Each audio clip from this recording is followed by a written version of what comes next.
It was going to be a big day for Indian cricket. Could have been really bad.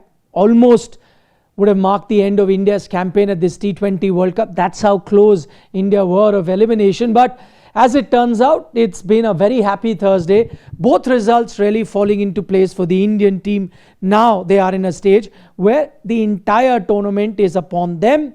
If they win their games, they will win the title. If they don't win, let's say the next game versus West Indies, they won't even make the semi-final. But at least that whole net run rate scenario is out, because had India gone on to, let's say, be in that net run rate scenario and won against West Indies, and then you would say one bad day versus South Africa and you're knocked out, that now will not be there. If India beat West Indies on Sunday, they deserve to go through. If they lose, they don't deserve to go through. So at least things are in their control, all thanks to South Africa beating West Indies earlier in the day, and then to the game that we are discussing, India beating Zimbabwe and beating them hollow by a huge margin of 72 runs. Yes, at the moment it may seem like what are we celebrating about a Zimbabwe win, but let's not forget, Zimbabwe is the team that has upset two other teams in this tournament. Who knows, one bad day could have ended India's campaign. So a win is a win, and that too a convincing one. And from this win, India will take in a lot of positives. What are the positives?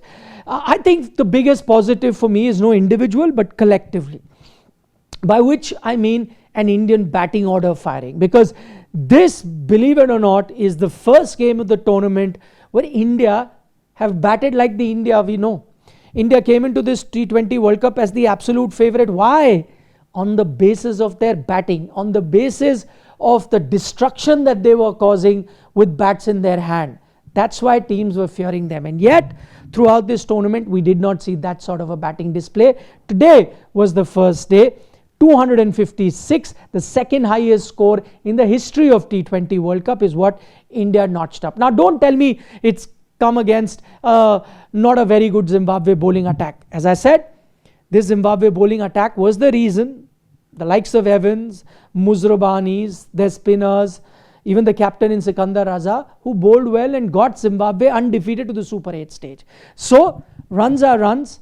But I think the primary reason you saw this Indian team perform the way they did, and that's why I think it's the biggest positive, is the collective success of the Indian batting order is because of the pitch. Because for the very first time this tournament, India got a belter of a pitch. India got an absolute high scoring 22 yards, and that takes me to the question that why is it that India did not have similar pitches? The tournament is being played here.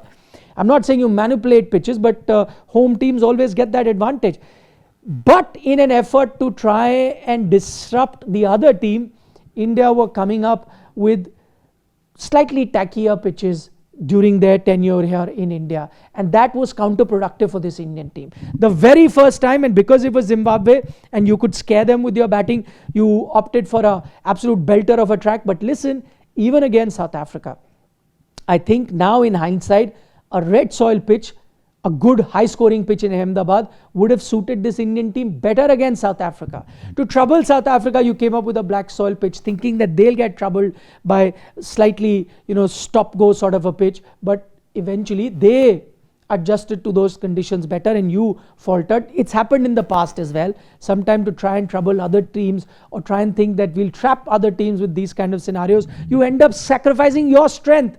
I repeat, India came into this tournament as the favourites because of the firepower in their batting. And that firepower only comes when you get these belters in terms of pitches. So this is a lesson for Indian team going forward. Try and prepare absolute belters, not just against Zimbabwe, even against West Indies, even against South Africa. Yes, those teams will score runs, but I think this Indian batting lineup can outscore any batting lineup, and that's been their strength. So for me, that collective batting order firing because of the good pitch, and that confidence was much needed, because from here on it's a do or die game for India in every game. That's the first positive. Then the other big talking point will be Sanju Samson. He was brought into this game.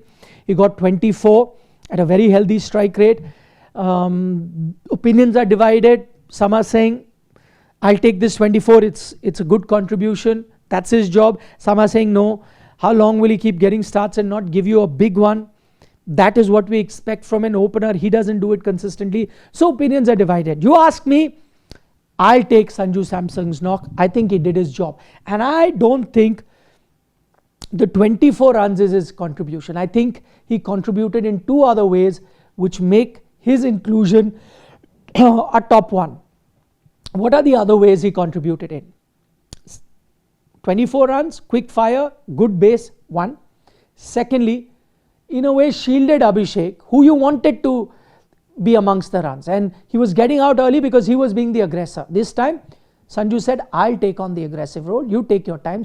Abhishek took some time and then got going. Eventually finished as the highest run getter, Abhishek, with 55, 180 strike rate. So see, two jobs were done by Sanju Samson. And third, and the most important one, I think because of a right-hander in your batting lineup, it made Zimbabwe go away from the plan.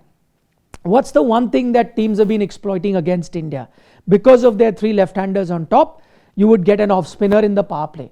This time, because Sanju was there, despite having two off-spinners in their lineup and some who do well in the power play, Zimbabwe did not bowl an off-spinner in the power play. And that's why I say that Sanju's contribution is more than the 24 runs. He ensured that one weapon that opposition teams were using against India, they didn't use that this time around. And that also kind of helped an Abhishek Sharma, who had been getting out two off-spinners, to an extent Ishan Kishan as well. So Sanju's contribution is much larger than just the sum of the runs that he scored on the day.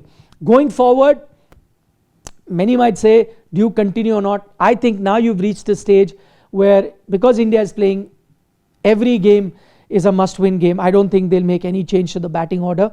Now, one, they needed the right-hander. Sanju has come. Also, I saw the flexibility in Indian batting where they were happy to send a Suryakumar Yadav and a Hardik Pandya, depending on whether you needed a right-hander at any given point of India's inning. That was needed. That flexibility was needed. So they've done that. And now the only time India will make another change to the batting order is if they lose. But if they lose, they're out. So I think they're going to continue with this batting order going forward. However, when it comes to a sign of worry for the Indian team, there is one, and that is something you can pick up from this game. That's Shivam Dube, who got plundered for plenty of runs. Now, yes, he was bowled in the 20th over in different stages of the game, maybe because you were trying to test him.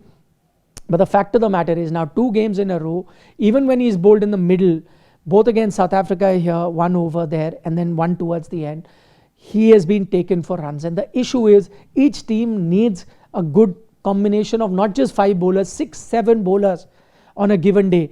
Against Zimbabwe, your rest of the bowlers did the job, and you did not bowl the full quota of overs of a Hardik and Bumrah because you were trying other things. But against stiffer opposition like West Indies, maybe in the semis, I don't know, England, New Zealand, whoever, and in the final, maybe South Africa, I don't know if you reach that far, you will have teams that will exploit that 6th bowling option.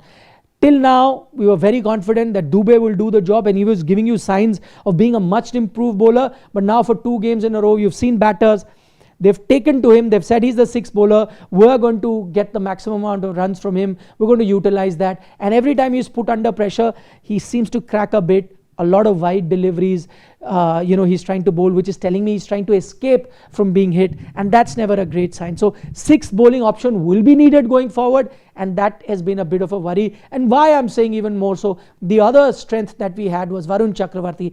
I considered him as a game changer, much like Jasprit Bumrah in India's bowling lineup. But now for 2 games in a row versus South Africa and here, I saw that batters became comfortable batting against him. Can he be that X factor which was helping India win so many games in bilaterals before the World Cup? I hope these are just aberrations, these 2 games, he gets back to his best. But the signs are that when you put him under pressure, or when you begin to read him, as we've seen in the last 2 games, he also loses a bit of his edge, and that will be needed going forward. Anyway, West Indies is going to be a big game. We'll continue our build up there. But before I go, a mention, because we're talking about India, Zimbabwe, a mention of Brian Bennett. The man is averaging, he's played 5 innings, not just 1 inning or 2, 5 innings in this World Cup. His average, hold your breath, 277, because he's got 277 runs, has been dismissed only once in the tournament. What a young, fine talent he is. So all the best to him. Maybe a future star, someone you can watch out for. And Zimbabwe has a few other players.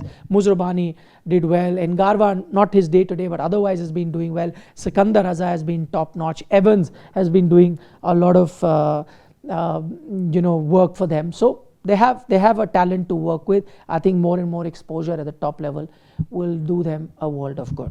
Give us a like on the video if you're enjoying our content, and as always, don't forget to subscribe to Sports Today.